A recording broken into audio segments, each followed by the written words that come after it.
I don't even have the light on or anything. There we go. Okay, gotta bring the chair over. You gotta get yourself all situated. Not situated, you gotta get yourself situated, you know, because I'm sitting.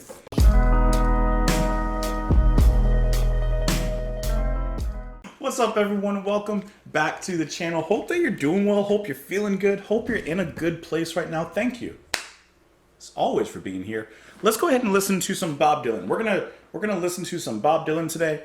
We're going to listen to All Along the Watchtower. Now, this is originally off of his album, John Wesley Harding, released in 1967. We are currently listening to the Jimi Hendrix Experience, and in our album playthrough of Electric Ladyland, this is the next track that we're going to get to. So I figured, let's go back.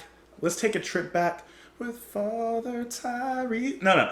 Let's listen to the original by Bob Dylan, because I am familiar with Jimi Hendrix version. Not overly, but I've definitely heard at least parts of it.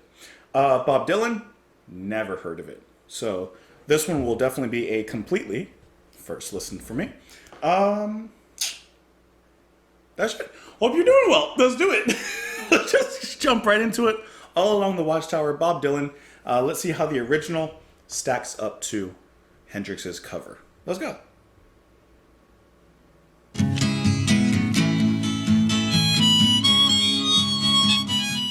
The thief he kindly spoke. How many here among us?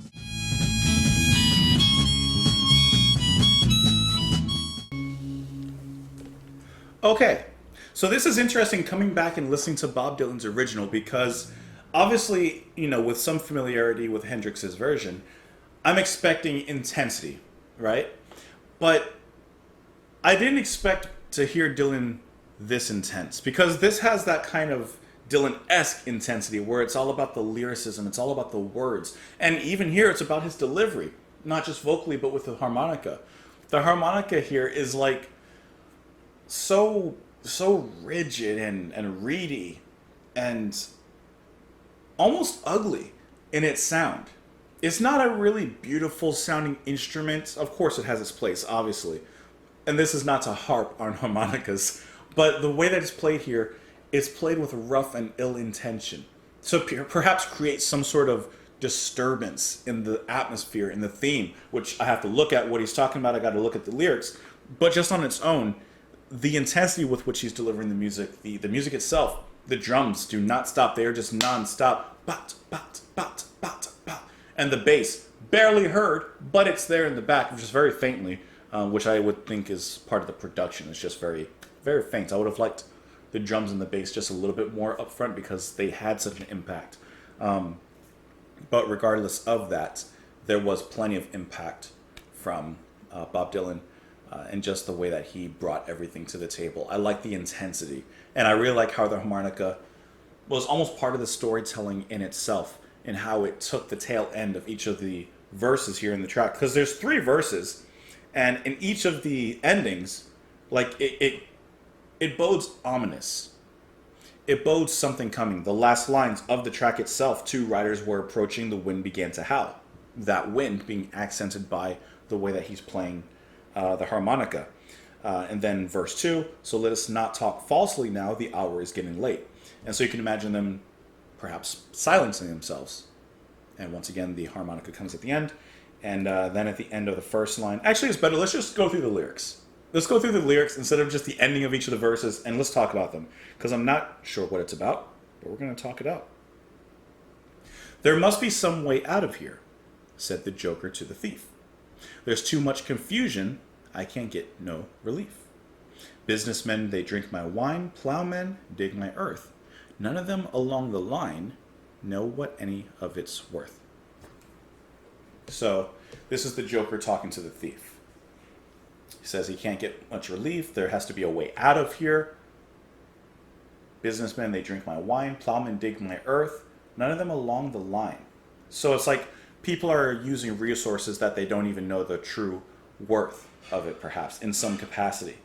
I guess the question can also be, who is the Joker? Who does the Joker represent? Who does the thief represent? Well, actually, just thinking about it, He says people are taking things and they don't know their worth, right? Businessmen drinking my wine, plowmen digging my earth. None of them know along the line. I think he's talking directly in a way to the thief. Because a thief takes things. He's talking about people that take things and don't know the worth of it. No reason to get excited, the thief. He kindly spoke. There are many here among us who feel that life is but a joke. He's kind of taking that and throwing it back at him. He's throwing a little mud, huh? Mudslinger.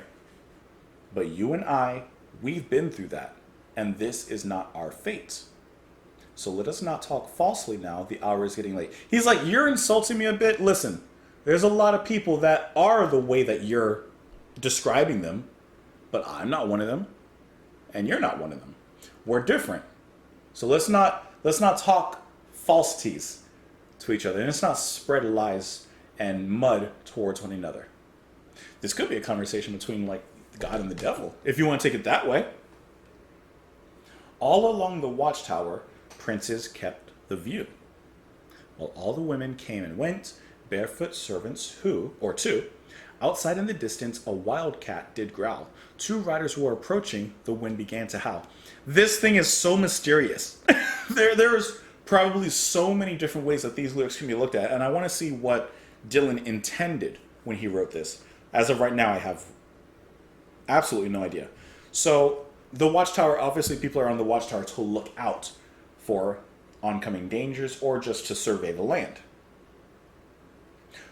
My question is, are the Joker and the thief on top of the Watchtower?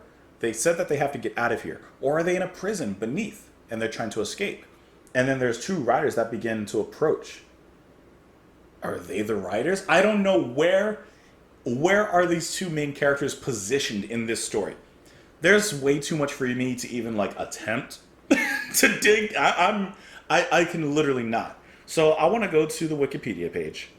I want to look at the lyrics here. I want to look at like everything because there's something here. There's a lot of information about this song and I cannot read all of this. Halen described Dylan's narrative technique in the song as setting the listener up for an epic ballad with the first two verses.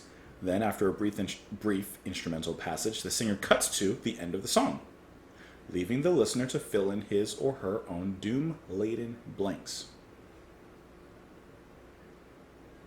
Hampton remarks on how the already allegorical characters change into something else from the first verse to the third verse, and compares the change in perspective to the way that some of Arthur Rimbaud's prose poems change their framing. And that's, I guess, part of the confusion. Like, the perspective clearly changes. You know, we have a conversation in the first two verses. Okay, setting clearly set. But the third verse, it completely like opens up the world scope. So it's like, where are we? Kind of thing. I want to know, like, why... I want to hear from, like, Dylan himself. Like, I can't find anything here on why Dylan wrote this. Why did he write these lyrics? I can't find anything. Dylan has claimed that he thought of the song during a thunderstorm. He recorded All Along the Watchtower in 1967. Accompanying Dylan, who played acoustic guitar and harmonica, were two Nashville veterans, Charlie McCoy on bass, Kenneth Buttrey on drums. That's all nice and clear. But I want to dig into these lyrics, though. Like, that's nice. I like how it all came together. That's cool. During a thunderstorm. Yeah. But I want to know about these words. And I can't find anything.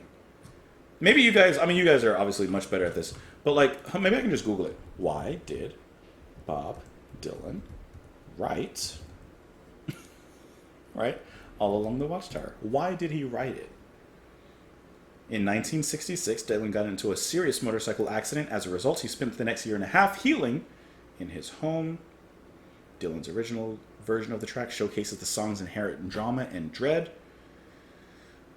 Isn't there an interview with him or something? Guys, I can't find an interview with something. Like, that's what I want. I want to know what did he... Or maybe he meant for it to be cryptic.